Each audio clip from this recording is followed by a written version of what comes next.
¿Cómo influye el ritmo en nuestra vida cotidiana? ¿Qué tiene que ver con la creación artística y de qué forma la propicia? ¿Cuántos fenómenos del cuerpo y del universo se regulan por medio de ritmos? Las olas del mar, nuestra respiración, el caer de la lluvia, los ciclos circadianos, el pulso sanguíneo, la espiral del ADN. En el ritmo parece cifrada como en un código Morse la receta de la vida. Te recomendamos que por unos minutos dejes que llegue hasta ti la música de tu cuerpo, la cadencia de tu entorno, el rumor de lo infraordinario. Interroga aquello que la costumbre te impide escuchar desde hace tanto tiempo y aprecia, como si fueran nuevos, los ritmos que te rodean. Muy buenas noches, bienvenidos al programa. Hoy tenemos aquí en los estudios de TV UNAM a Danger, un maestro del rap, campeón en varias ocasiones de batallas de improvisación. Bienvenido. Muchas gracias por la invitación. Gracias por venir. Tenemos también a Luis Flores Romero, acá, Luis, ¿cómo? Luis Floro Panadero. Buenas noches. Muy buenas Muchas noches, gracias gran por la artífice de la invitación. rima y el ritmo. De la ¿Así décima, es? sí. De la décima. Oiga, rapero, poeta, ¿qué distancia hay entre poesía y rap? Me parece que se deberían poner de acuerdo los poetas y los raperos al respecto. Yo le he preguntado y lo he platicado con compañeros tanto de la poesía como del rap.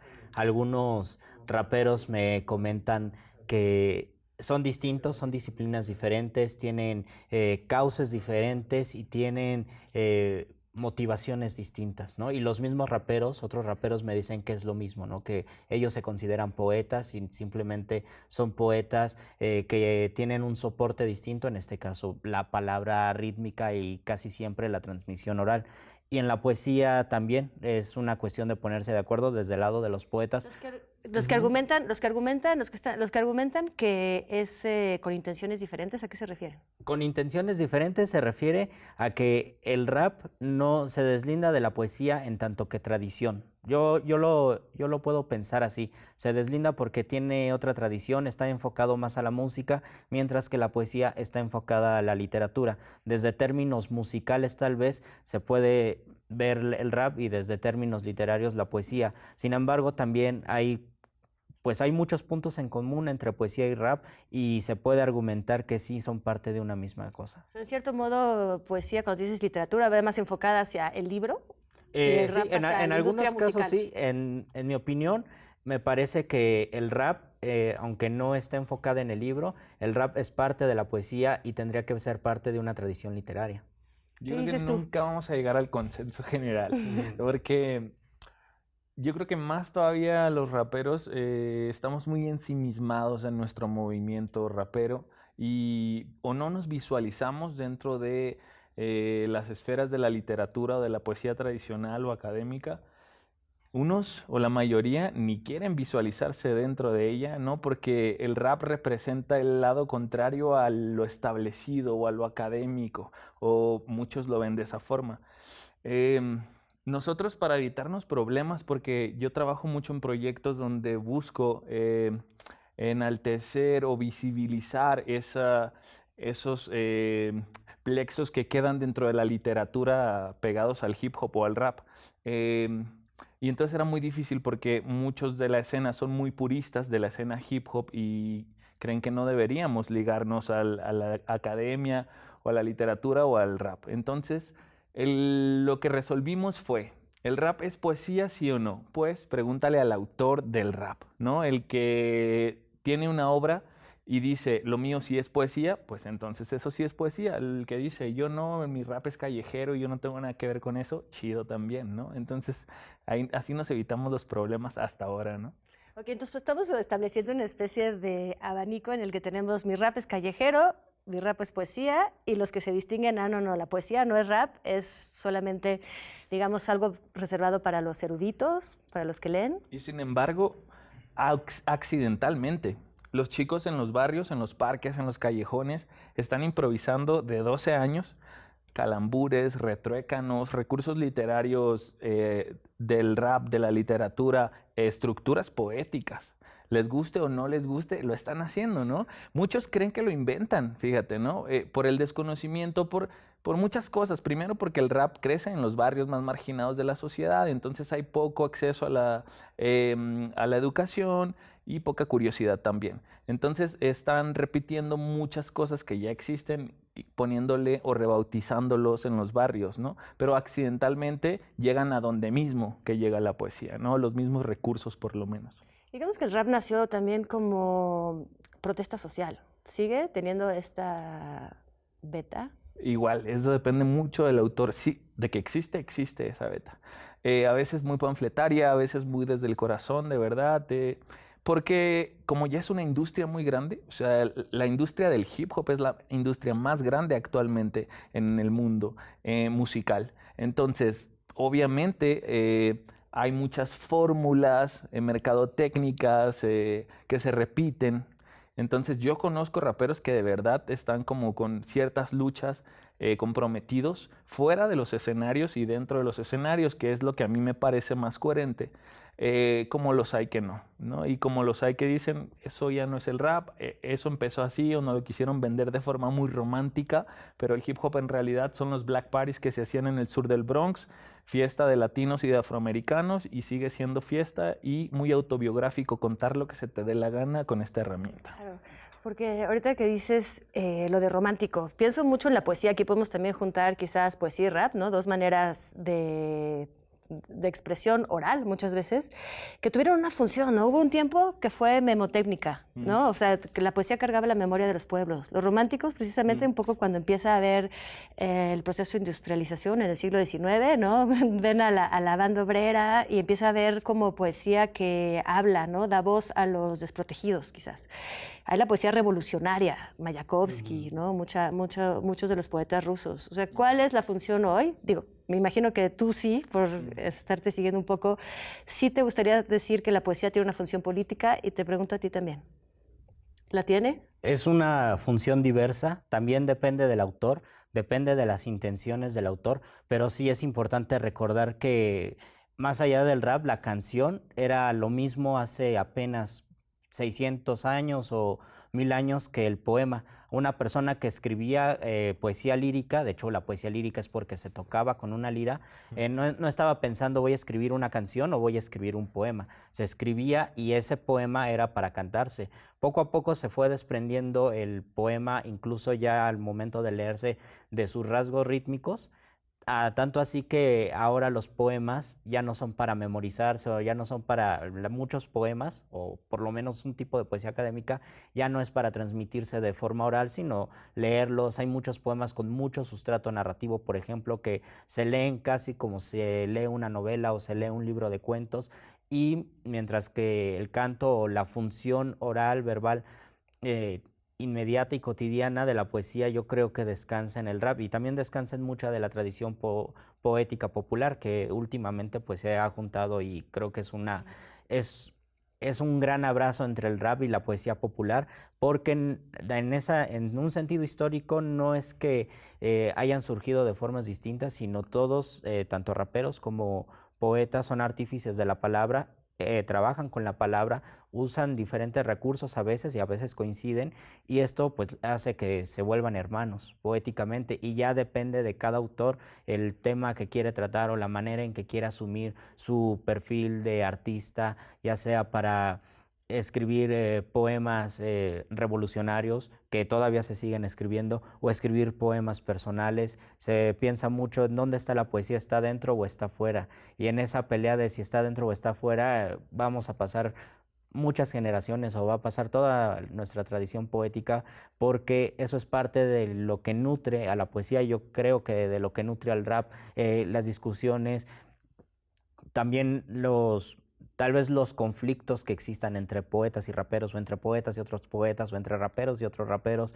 Siempre va a haber un perfil académico o un perfil callejero, y esto, al final de cuentas, en lugar de que destruya algo, lo nutre y lo vuelve diverso y lo fortalece. Sí, estoy de acuerdo. Hace rato que decías que no llegaban a consenso, yo también pensaba, pues eso está bien, ¿no? Sí, Que sigan claro. cada quien llevando argumentos y echando agua a su molino.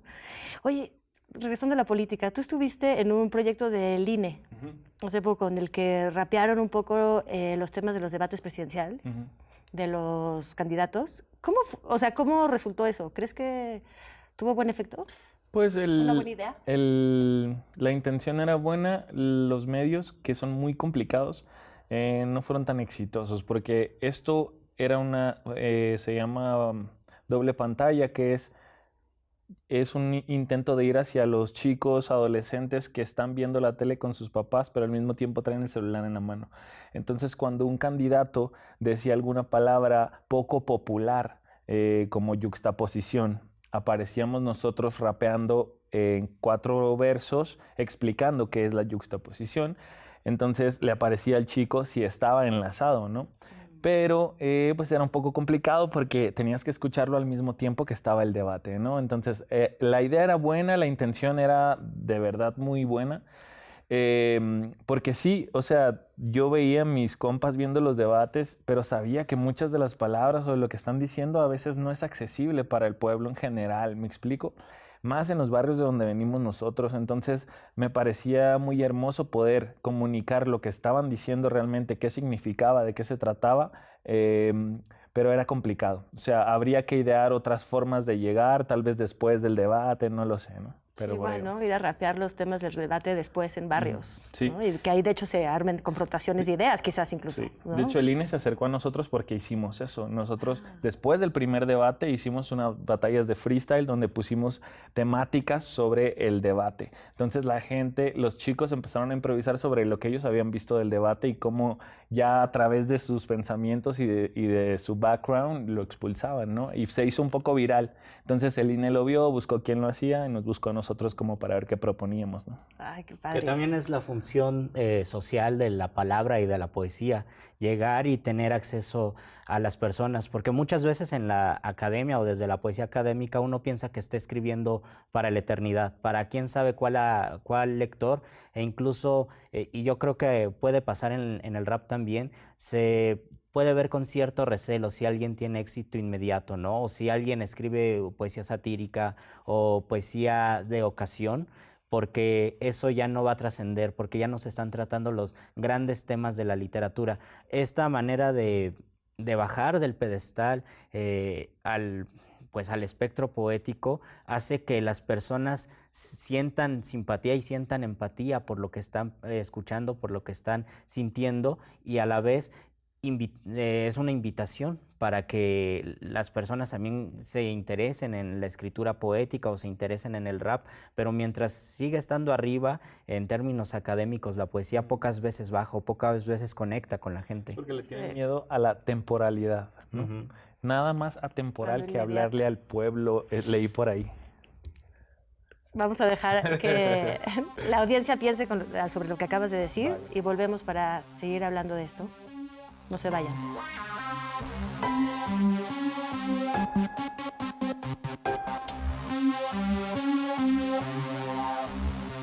Estábamos con Danger y Luis Flores en este debate entre poesía escrita, poesía oral, poesía erudita, poesía popular, ¿no? Estábamos viendo cuáles eran los puntos de encuentro, cuáles eran los puntos de discusión. Luis, tú en una entrevista dijiste que tus versos son rapeables, tus versos escritos. ¿Tú rapeas al escribirlos? Yo no rapeo al escribir mis versos, pero sí la veo al escribir, que es muy parecido a rapear. Silabear es ir dividiendo el discurso poético, las líneas del poema, para sentir cada sílaba, para sentir las vocales, para sentir las consonantes. Y esto lo hago porque en lo que escribo siempre tengo, por lo menos en cierta poesía que escribo, tengo la intención de que mis poemas tengan una acentuación ordenada, que en muchas ocasiones a ese tipo de poemas se le llama machacón, porque es bastante insistivo e insistente. Y a mí me gusta, por una cuestión de contexto, este tipo de poesía no es algo útil, digamos, porque ahora, como lo dije en un principio, la poesía académica está hecha para leerse en el silencio de una biblioteca. Incluso los poemas que no nacieron para eso, los poemas de los siglos de oro, ahora se leen en el silencio de una biblioteca, no se memorizan. Uno agarra el libro, lo lee y lo deja como si fuera una novela. Antes los poemas se guardaban en una memoria humana, ahora se guardan en una memoria digital. Entonces, porque ya no tiene ningún valor mnemotécnico la poesía, ha perdido sus rasgos rítmicos o sus rasgos rítmicos más importantes. Yo pienso que así como las gallinas tienen alas y esas alas nos recuerdan que alguna vez volaron, la poesía actualmente, cierta poesía actualmente, tiene rasgos rítmicos, pero ya no son los rasgos rítmicos de hace 800 años o hace 500 años. Pero esos rasgos nos recuerdan que alguna vez hubo música allí, que alguna vez la poesía estuvo emparentada con la canción. A mí me gusta sentir las palabras porque creo que parte del ejercicio creativo como poeta es interesarse muchísimo por el lenguaje. El escritor lo que más ocupa, el escritor lo único que ocupa son las palabras. Los sentimientos, las emociones son parte de todas las personas. No por ser poeta uno tiene sentimientos diferentes, uno tiene emociones diferentes. El trabajo real es un trabajo con el lenguaje, el motor, es nuestra vida, nuestra experiencia, pero el trabajo, el motor es la sustancia es el lenguaje y el lenguaje implica todo lo que se relacione con ello, desde el significado como la naturaleza sonora. Por eso yo estoy muy emparentado con la sonoridad. Entonces, en realidad, todo este trabajo de quitarle la camisa de fuerza de la rima, la camisa de fuerza de la cesura, la camisa, ¿no? Todos estos corsets que hicieron tantos poetas, en realidad fue alejar la poesía de su origen, del canto. Y también fue nutrirla porque alimenta y enriquece. Claro. O sea, una tradición no se puede, como un idioma o como una persona, no se puede quedar estático porque se muere. Entonces tiene que evolucionar, tiene que siempre problematizar, tiene que poner en duda ciertas cosas. La clave es que las sílabas son percusiones. O sea, la sílaba es silabeo, silabeo, ¿no? ¿Es el beat? Sí, es el beat, claro. Nosotros estamos rapeando, pegándole al beat con las sílabas. Déjate, digo, mi hermana, le estoy pegando en realidad, estoy dividiendo las sílabas y juntándola con la percusión que le corresponde. ¿Y tú escribes primero en tu memoria? ¿Haces un poco en tu cabeza, un poco en tu boca, y luego escribes o no escribes para nada? Yo sí escribo. Primero tengo una idea y luego busco muchas formas y ya cuando está la bajo al papel o a la computadora o al celular o a la servilleta o al baño. Se agarra donde sea. donde llegue, ¿no? Oye, y estarían de acuerdo que tenemos una cierta estructura en el español, quizás un poco menos adaptable. O sea, finalmente el rap viene del inglés, que es una lengua como muchísimo más corta, que tiene un poco más de beat. Son mucho más monosílabos. Ajá. Incluso sé que entre indígenas ha habido mucho auge del rap, por ejemplo, entre tzotziles, porque también son como palabras muy cortas. En cambio, el español se presta difícilmente o no a este ejercicio. Pues, ¿Es más difícil? Es un poco más difícil, pero también hay otros enriquecimientos en otros lados, ¿no? Tiene valores agregados distintos.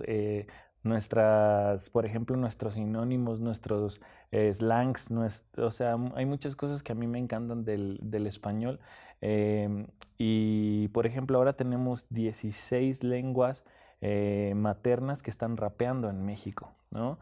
Y ya hicimos un par de congresos donde los invitamos. Hemos estado como intentando hacer que crezcan, que encuentren el camino a la sustentabilidad, ¿no? Y tienen cosas maravillosas, pues para mí están hablando de cosmovisiones que nadie más está hablando en el rap en el mundo, por ejemplo, obviamente, ¿no? Porque estás hablando de contenidos también. De contenidos, exacto. No, está increíble, a mí me parece que se acerca, tiene muchísimo más coherencia porque son tradiciones muy orales, las tradiciones indígenas. Pero les ha costado mucho a los chicos que les permitan sus propias comunidades, por ejemplo, a tomar una tradición yanqui, le llaman ellos, ¿no? Por ejemplo. Fíjate que en este número de la revista tenemos a Julio Trujillo, que nos dice que, bueno, algo que ya es sabido, que tendemos en el español a hablar en octosílabos, como naturalmente hacer octosílabos, el octañol. En ciertas comunidades más que en otras, ¿no? Y que también en endecasílabos, por cierto. Y dice cuenta que Juan José Arriola pescaba, por ejemplo, un endecasílabo en la mañana, luego se subía a su bici, ¿no? Y venía pues con el día, de hecho él se iba en bici a dar clases a la universidad, ¿no? Vivía en un pueblo, iba hasta la universidad en bici y daba cátedra y ya llegaba como con el ritmo todo puesto y podía dar toda su clase en endecasílabos sin equivocarse una sola vez. Ah, ¿sí? Y luego, bien curioso, porque otro artículo de aquí, que es de Frank Baez, que es un poeta dominicano, dice que él cuando empezó a rap, su primer rap, que fue de debut y despedida por cuestiones que cuenta en el artículo, también fue en bicicleta porque estaba enojado que tenía que ir por el pan, odiaba ir por el pan, lo habían castigado y le vino el beat como en bicicleta. ¿Les pasa a ustedes también este efecto bicicleta o movimiento del tren, del caminar? O... A mí me pasa desde que aprendí a escribir o desde que me interesaron las cualidades métricas del verso. Desde que entendí la naturaleza del endecasílabo, la naturaleza del a ver, octosílabo. ¿Cómo es un endecasílabo? Decir endecasílabos es fácil. Ahora te improviso uno de ellos. Hay diferente tipo de endecasílabos en los que ahorita dije se llaman endecasílabos heroicos y son los más rapeables porque tienen un acento no y un acento sí. Decir endecasílabos es fácil. Ahora te improviso uno de ellos. Pero hay diferentes tipos de endecasílabos. Entonces, si hay personas que son muy armoniosas al hablar y distribuyen su lenguaje de forma natural, poniendo una sílaba átona y una sílaba tónica, de forma natural lo hacen, y esto hace que se emparente con un endecasílabo, con un octosílabo, con los consensos que tenemos del octosílabo o del endecasílabo. Yo he escuchado muchísimas veces que se dice que el español tiende a ser octosilábico. Yo no sé qué tanto de cierto sea o qué tanto de... Yo lo he visto en los pueblos, ¿eh? Ajá, Mijito, ve a las tortillas. No se te olvide la soda. por ejemplo, pero en una cuestión en general que el español es octosilábico y el italiano es endecasilábico, también pienso que puede ser una cuestión de tradición escrita donde el metro del español antes era el octosílabo y el metro italiano era el endecasílabo. Entonces, para defender el metro español decían, es que nosotros hablamos en octosílabos y ellos hablan en endecasílabos. Yo pesco de igual manera octosílabos o endecasílabos o decasílabos porque tengo el gusto de buscar La oreja entrenada. ajá, la oreja entrenada para saber si está hablando en octosílabos o en decasílabos, pero nunca he dicho en su mayoría son octosílabos o en su mayoría son endecasílabos. Ya, entonces los has escuchado más. ¿Tú también trabajas con esta estructura? Sí. ¿Endecasílabo? Pues ahora que entré a la décima, la belleza de la décima, me autoentrené para el octosílabo, pero en el rap vamos del endecasílabo al dodecasílabo. Ah, o sea, es hasta el mucho más verso largo, 11 alejandrino, sílabas a mucho 12. más largo, más de lo doble, sí. ¿Y lo de la décima cómo es? La décima espinela es una estructura maravillosa de 10 versos A, B, B, A, C, C, D, D, C, que se forma con 2 redondillas y un puente intermedio, y que cuando logra su finalidad, que todo se orquesta para que funcionen los 10 versos, acomodando una sola idea que cierra en una punchline, le llamamos en el rap nosotros, que es una gran frase que te hace reflexionar, que te hace reír y que te hace lo que sea. Es como que la te estocada provoca. final. La Es lo que se estocada usa en las final. batallas, ¿no? Es lo que se usa en las batallas, sí. ¿Y con qué otras décimas se relaciona esta décima rapeada? O sea, ¿con qué? Sé que en lugares de México tenemos el son jarocho, tenemos el son huasteco, el son cubano es muy conocido, ¿también improvisan? Sí, ¿Hay batallas con ellos? el son jarocho no, el son cubano sí, hemos hecho batallas, nosotros hacemos batallas interdisciplinarias. Estuve justo el fin de semana en San Joaquín, un pueblito en Querétaro, enfrentando a Talí Díaz, que es uno de los rivales a vencer en las topadas, les llaman ellos, ¿no? A las batallas. En décima espinela, él con un trío, yo con un par de beatboxers y improvisando unos versos con temáticas que puso la gente. Hemos hecho eso con el son jarocho, con la sextilla que crece en la Huasteca, en la Sierra Gorda de Querétaro. Y hay muchas más expresiones que están, o sea, otras estructuras como las coplas, las bombas yucatecas. Bueno, que ahora encontré bombas en Costa Rica también. Okay. Sí, en las playas de Costa Rica. Igualito, así el verso romanceado y al final bomba. La décima es lo que unifica a Latinoamérica en tradición oral. Iberoamérica. A Iberoamérica en tradición oral, pero hay otras estructuras, como dice Danger, aunque casi siempre se improvisa en décima, porque la décima también es la comunión de lo que estábamos hablando en un principio, de la poesía culta y de la poesía popular. Sí. La décima tiene una estructura, el verso, el octosílabo, es de poesía popular, pero la estructura es de poesía culta, que le aumenta un grado de dificultad. Es decir, se tiene que rimar de forma consonante. De forma ¿Y se consonante. improvisa todo? O sea, Sí. todo, desde de inicio a fin, o ya traes preparados unos versos. Creo que uno prepara la estructura y prepara el proceso para improvisar, es decir, se debe practicar muchísimo para saber que al final, en el quinto verso, ir pensando en el final. Y se practica muchísimo la cuestión de las rimas, el banco de rimas, la naturaleza del lenguaje octoñol. Es que es otro debate bien grande, o sea, qué tanto es improvisado y qué tanto no, porque yo ya tengo un banco de rimas.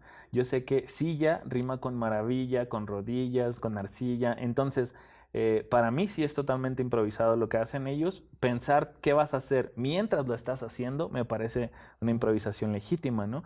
Hay un par de cosas como el poner la planta del verso, como se me fue el nombre del último verso, el pie forzado, que la gente dice, vamos a terminar con esto. Entonces tú tienes que ir creando... Son como restricciones que da el público. Exacto. O da el juez. Entonces tú tienes que ir armando eso para cerrar con ese pie forzado que te pusieron. Y los grandes decimeros improvisan hasta con 4 pies forzados. Aunque nada tengan que ver, ellos tienen que armar una décima con 4 sugerencias del público. Qué padre. Oye, creo que vamos a tener que dejar el programa aquí. ¿Dónde puede la gente buscar algo de todo esto, escuchar? Algunas batallas, nosotros hacemos las batallas como que tienen más popularidad en ese sector del que estamos hablando, que se llaman Secretos de Sócrates. Que también está bien, bastante rítmico el nombre, ¿no? Secretos de Sócrates, sí. Y hacemos improversadores. Así lo buscan las dos cosas en YouTube, van a encontrar videos de todos los enfrentamientos que pues se han logrado, ¿no? Bueno, y empiecen a practicar y súmense, que es la práctica hacia el maestro, hay aparentemente. Disciplinas distintas, o sea, además de decimeros y de raperos, hay spoken word. Ay, claro, slam poetry. Eso, poetry. Bueno, al despedirme quiero también agradecer mucho a Pacho, que nos conectó. Chopo, en el Chopo hacen de spoken word, slams, ¿no? Rap, Casa del Lago también, poesía en voz alta. En fin, la oferta es muy grande, busquen. Gracias a ustedes por venir. Muchas gracias. Muchas gracias a todos, gracias al equipo de TV UNAM y nos vemos la próxima semana, como siempre. Buenas noches.